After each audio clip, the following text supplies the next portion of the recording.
Father Jose Enrique Gauson, kauban nato, ang uban ni Iskidion, o ang tulo nato ka pari, kauban nato karon. Salamat kaayo sa inyong pag-welcome sa tinig talagsaon nga panagtigom nato. Unya, ang sa itong ebanghelyo, pusa kinahanglan bag-ong panit ang gamiton alang sa bag-ong bino. Kun ang bag-ong bino itapak nato sa karaan, ang daang sudanan magisik. Unya madaot ang sudanan ug mausik ang bino. Kasi pasabot ini, ang bagong bino mo na ng grasya nga atong nadawat. Kaya nadaot na, daghan tagtuo-tuo. Uy.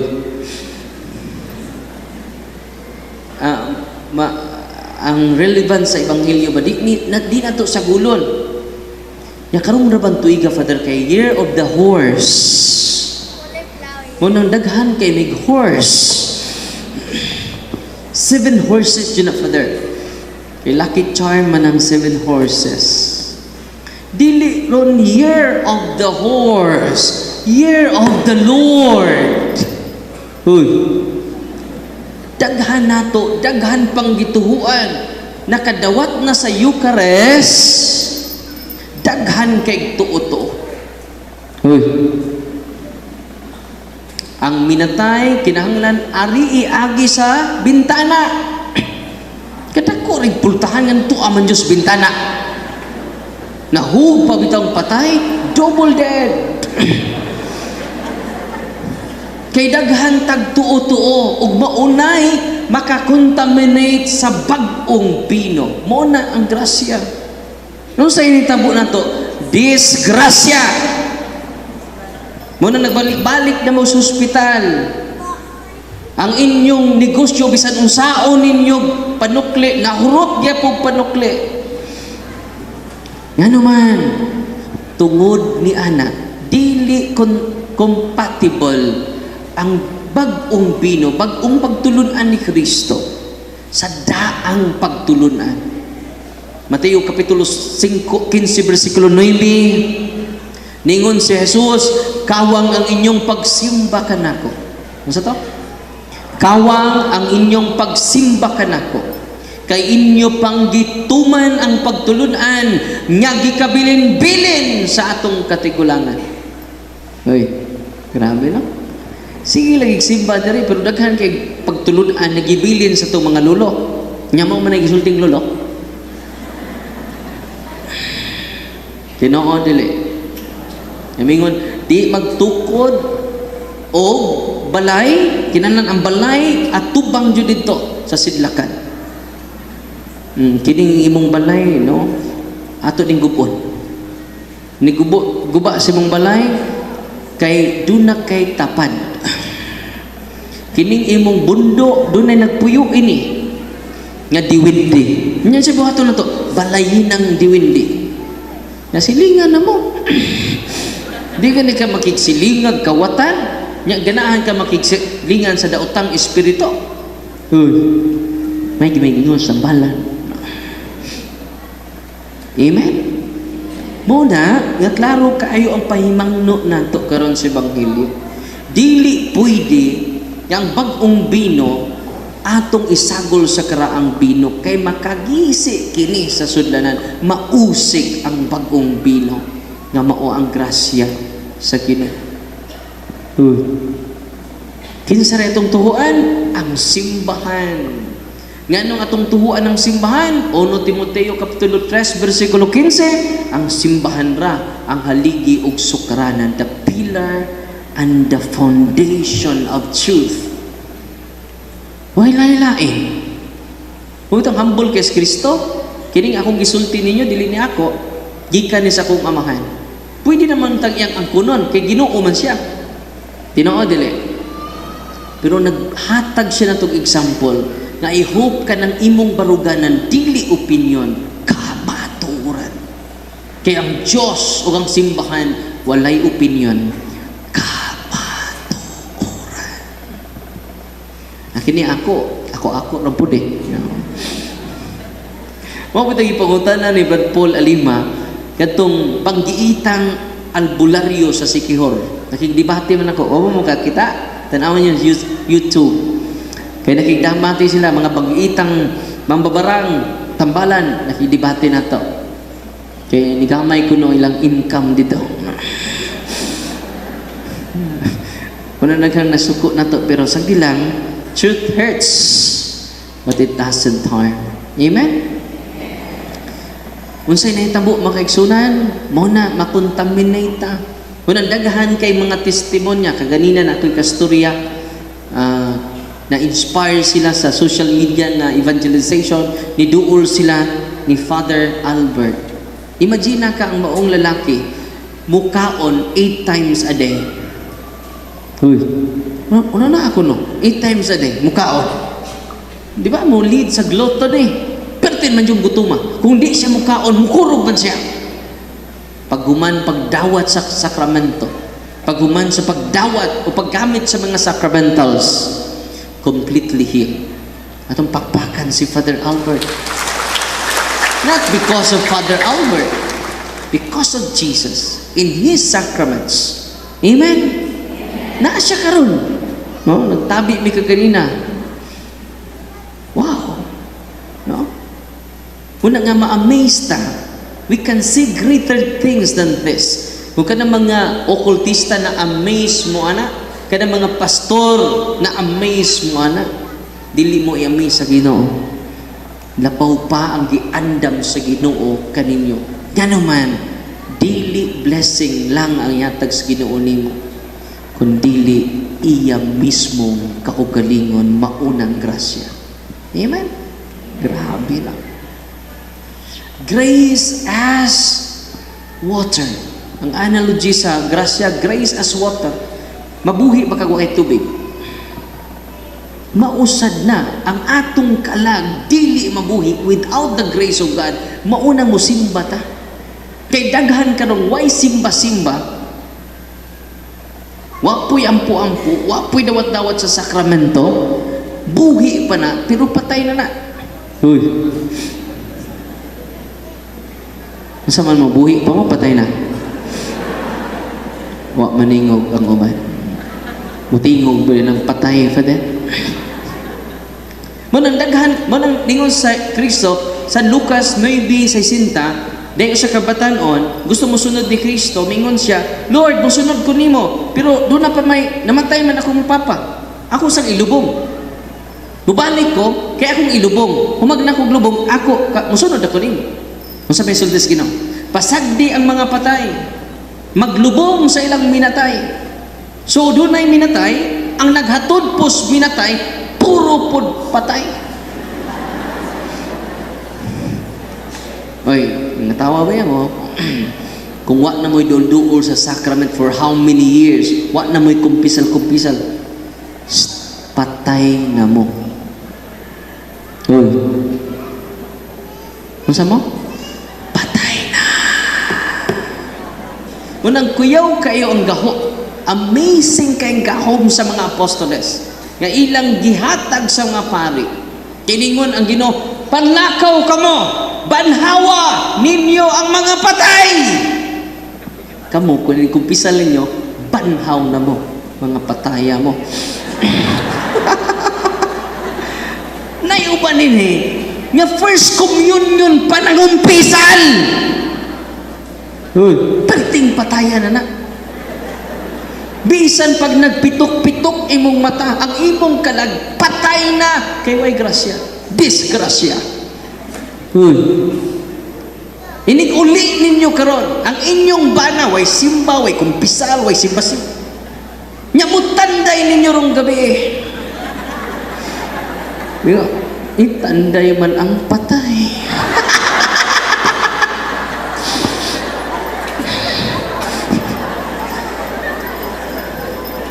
Nya ikaw po, sige simba, wapoy kumpisal.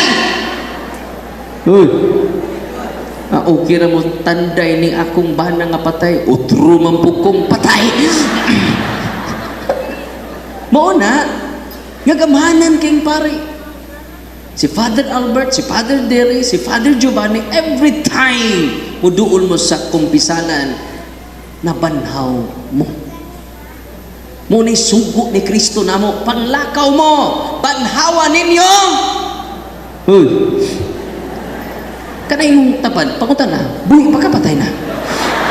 Tugaan ni ko.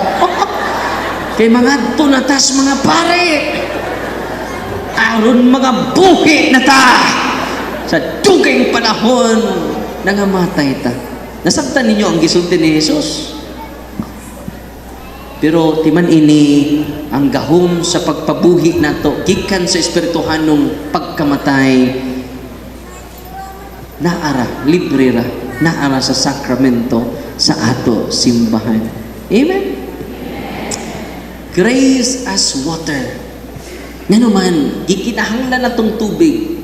The grace is not optional. It is absolutely necessary. Nga naman, di ta kasud sa langit without the grace of God. It is a supernatural life of God. Kanang langit, supernatural na. Unsa man ko? Natural. Makasudi ko nito, ako lang natural nga kabuutan. Kanang imong natural nga kabuutan, di na makasud sa langit without the grace of God. Mabutan ninyo si Kristo, wa pa'y nakasaka sa langit, gawas na ako gananaog. But pasabot sila sa Abraham, wa pa kasud sa langit. Munang pagkabanhaw niya, daghan kay siyang gidas langit. Yanuman, di jud ta kasaka without Jesus. Atong pagpakad si Kristo. Amen? Yung musta man mo, buhi pa mo, patay na. Ha? Ay, salamat in tao. Kain ko, mga patay na niya. Unang mga katauhan sa Diyos, kanya din ni karon, grace as water. Grace as light. Kanyang kahayag na to. Muna naghatag o kinabuhi sa tanong. Mausa na naghatag, ang grasya sa Ginoo, may naghatag sa kinabuhi sa imong kalang. Kung nagpadayon tas pagpakasa karon without the grace of God, it dims our eyes. Muna ngit-ngit ang atong mga mata. We need the grace of God. Muna nga, kung doon natin nagkung sa, kumpisal na yun. Kung kamay rin mong sa, ayaw palit sa misa, matangpang na. Uy, nasabtan. Kung dako imong sa, panuktok des pare, mabanhaw ka na yun. Maabtik ka, kana nagluya-luya ron, amo na. Hapit na, mamatay. 50-50 na, nagkalaga na. Mare, no, mag-cluster ta mare. Sunod lang ko. Nyawa mo sunod, 50-50 itong kalaga to. Kay kusog mo sa adi mo to man. Kay ganuman, we never receive the grace. In the sacraments, kung naan na ang grasya, sus, buutan ka sud sa simbahan. Ang something ba Ingles ha? Ngumpisal mo. Unya, regular. Kaya kailangan natin regular confession. Sa may regular, kailangan, ikaw may nibawang nakasaka. Tungol na yun. Pero kanang gagmay sa, ay ilan dyan palit sa misa. Nasabtan? Na nang umpisa. Father, scrupulous kay conscience. No? Father, bendisyon niya ako, Father. Yung nakasa ko. Hindi man sa sayop lang, pero di sa. So, anak mong gukuan, Father, kining, wak mong kuka, pamisbis sa akong tanong. Sa, di mamisbis tanong. Yung ano mong kuka mamisbis sa tanong? Nag-uwan man.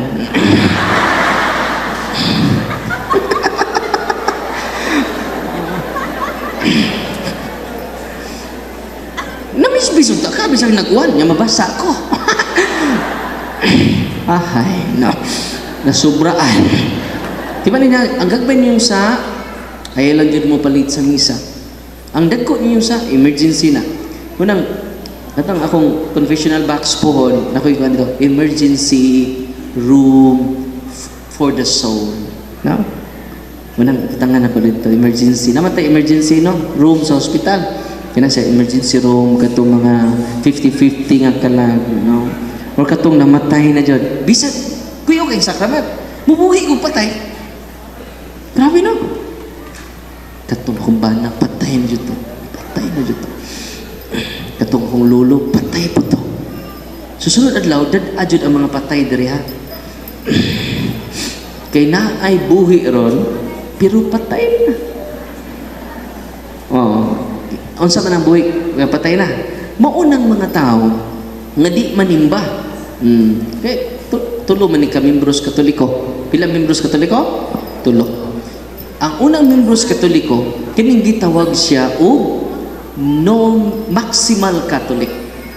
Unsa man ni maximal Catholic? Bisag way misa mo simba jud na. Kana mga CWL ba?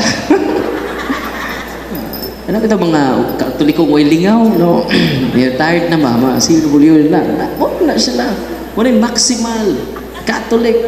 Mas daghan pa nagitambungag misa kaysa pare. Ang pare, no, duha yang misa. Ang usapod, usa yang duha yang misa. Gitambungan tanan. Ang pare, duha ray misa niya natawa, siya upat. Wala maximal Catholic.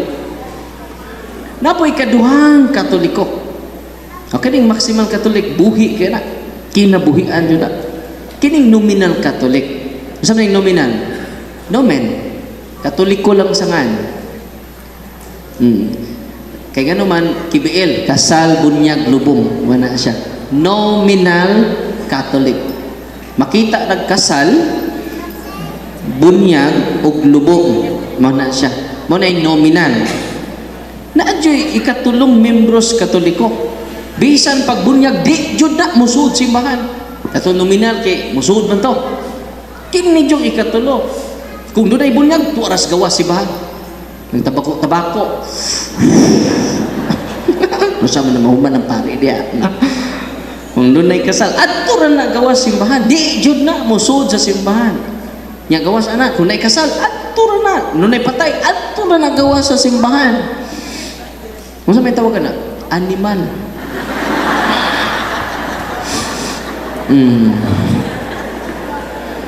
Asa man mo ito? All of the above, Father. Yat iba niya, grabe kaing kahum sa kaparian. Nga naman, siya ray makabanhaw sa mga patay. Amen? Magkamukaron, nagkakumpisal na mo, before Christmas, nakakalawat mo kanunay, kana siya, buhi jud kay kana. No?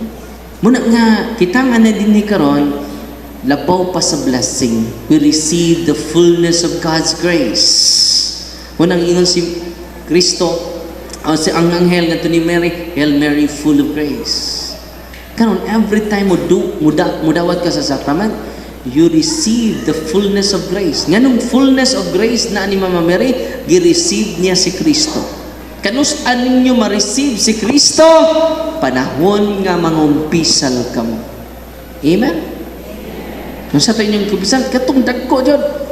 Katong pinakauwaw masa. Nasabtan. Tinaw pas sa bawas butong.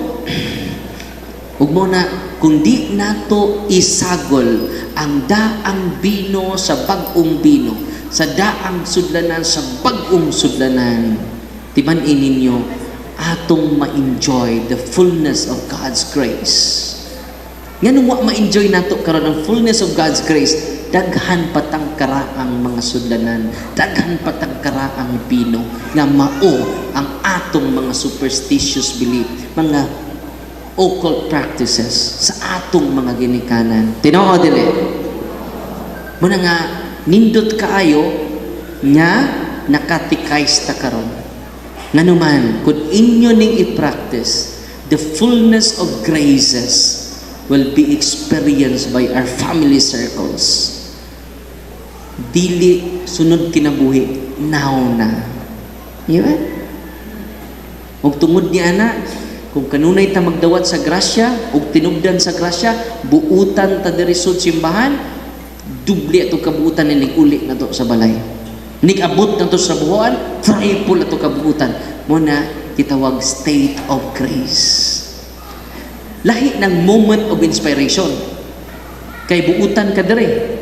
Inig-abot ni mos balay ni saka ang sungay. Pag-abot na sa buhuan, ni dubli ang sungay. Uy. Una siya, nga wa na mada ang grasya sa tagsa-tagsa nato ka konteksto. When salig sa challenge ni Kristo, ang grasya sa Ginoo mo ray makausab nato. Ang natural na kong kabuutan, limited ra kay na. Dili na may makapanangit nako. The grace of God, the supernatural goodness of God, gata mo ganaluya katapusan na niya. Example, karon, pila may natural inyong utong.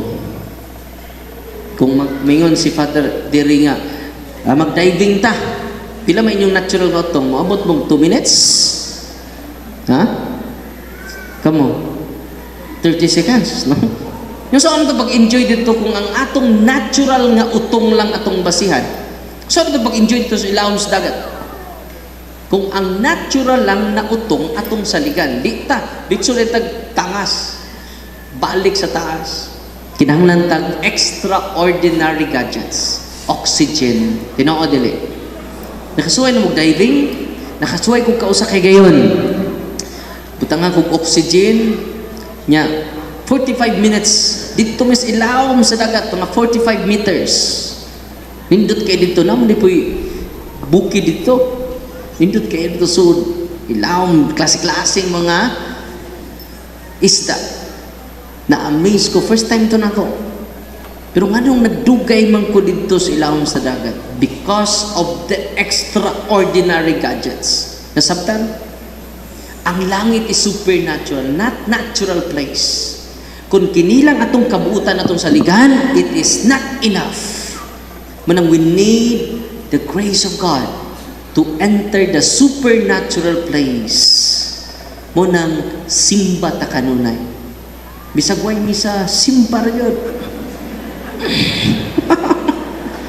Labi ng Domingo, dad-a ang imong ginikanan, dad-a ang tibok pamilya. Nga naman, the supernatural person, the divine person will be received by us. Amen? Ikaw na po kay kumpisal, po nakatuig, pangumpisal una. Uy. Amen? And then you will receive the sanctifying grace and the divine person who is Jesus Christ. Manang sa Pablo, dili na ako ang nagpuyo nako, ang Diyos na nganian ako. Muna, pinahagi sa pagkalawatan kanunay. Pinahagi sa pagdawat sa grasya sa Ginoo kanunay. Ya, Father, balik-balik naman akong sahoy.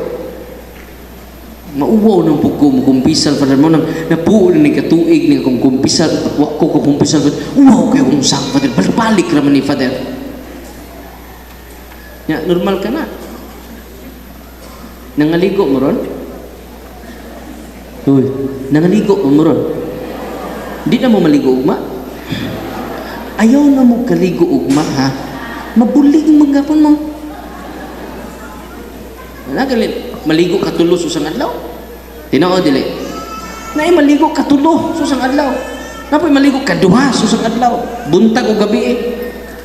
Napoy uban kausar maligo. Naadjud poy uban nga wa joy ligo-ligo. Ew, yaks. Oh. Nanot pras mo ron. Ayaw no, panagprason niya. Balik-balik naman po ng kiki.